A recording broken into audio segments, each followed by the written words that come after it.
زموږ اورېدونکي سید ولي پوښتنه کوي وایي مرګ به په ورځ د محشر څوک حلالوي؟ حضراتو د جنت او دوزخ تر مابین یو لوی دیوال دی او هغه ته اعراف وایي.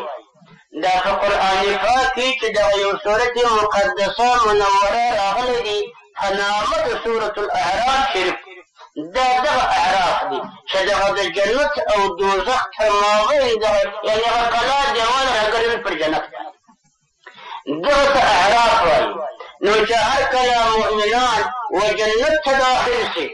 اللهم اجعلنا منهم بفضلك وكرمك يا الله، او كافران دوزخ ته داخل شي نعوذ بالله نعوذ بالله نعوذ بالله من الكفر اللهم لا تجعلنا منهم. نو دغه مرګ دا پر شکل د یو پسه یا ښکرور پسه، یعنې دغه پسه به ښکرونه هم لري،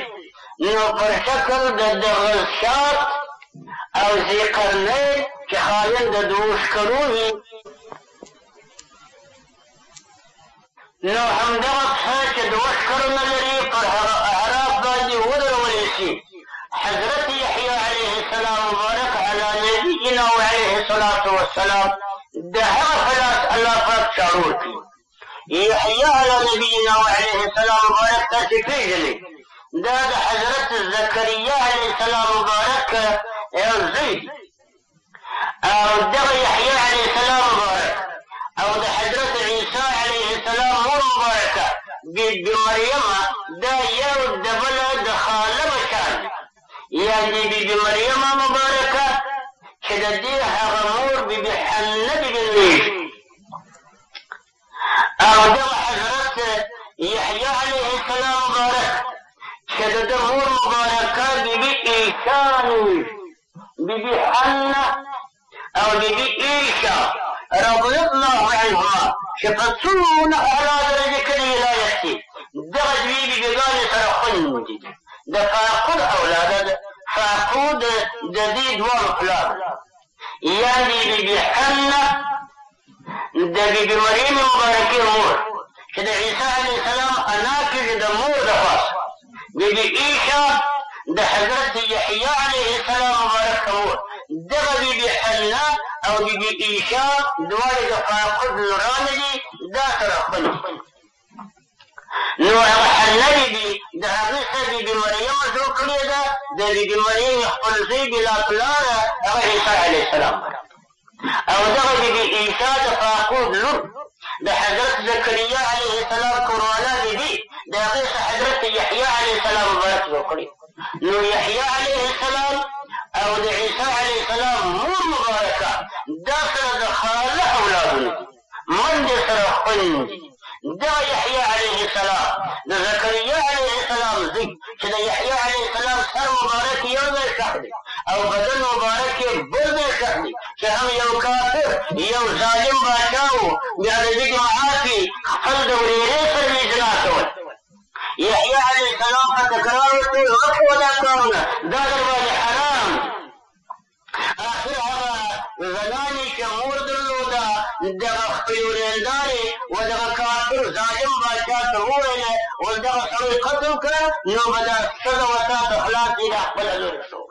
نو یحیی علیه السلام ته یې عسکر ور واستول، سر مبارک یې ګنې پرې کړي دي، بیا په مجمع کې راوړي د دې کافر ظالم و حضور ته دغه وخت کې هم دغه سر مبارک دا دعوت ورکړي ول لا تفعل حرام علیک، مه کوه دغه کار، خپله ورېره باندې اخلئ دا ورته حرام. خو دغه یحیی علیه السلام مبارک دی چې په ورځ د میزان پر اعراف د پاسه د ده په لاس الله پاک چارو ورکوي. نو دا مرګ راواخلي پر شکل د پسه د غذا کې ذبح یې کې الالې کې، یعنې عدم د مرګ راشي. بیا نو غږ کوي پر جنتیانو باندې ویا اهل الجنه، ای خاوندانو د جنت، ټول جنتیان سرونه راپورته کړي. نو دی ورته ووایي وایي خلود لا موته، د ابد دپاره به تاسې دلته یاست په جنت کې، بیا پر تاسې مرګ نه راځي. بیا غږ وکړي کافرانو دوزخیانو ته یا اهل النار، وایي ای دوزخیانو،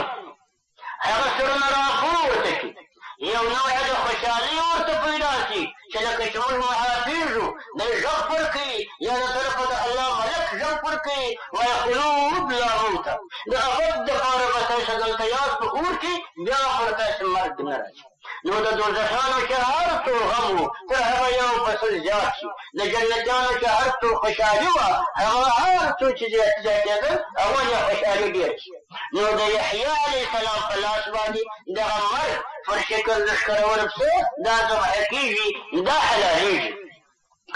حضرت مولانا دیوبندي رحمت الله علیه یعنی شاه انور شاه کشمیری دیوبندي صاحب د فیض الباري دغه مبارک فرمایي وایي په دې کې حکمت څه دی چې د محمد علیه السلام مبارک په لاس یې چاره نه کړوله چې دا مرګ حلال د ابراهیم علیه السلام مبارک په لاس یې چاره نه کړوله د حضرت بابا علیه السلام په لاس دا مرګ نه حلالېږي تنها و تنها د یحیی علیه السلام په لاس دی حلالېږي دې کې نکته څه ده سر څه دی حکمت څه دی نو فیض الباري شریف فرمایي وایي صرف همدا حکمت همدا چې یحیی نوم دا د حیات مشتق دی حیات معنا ژوند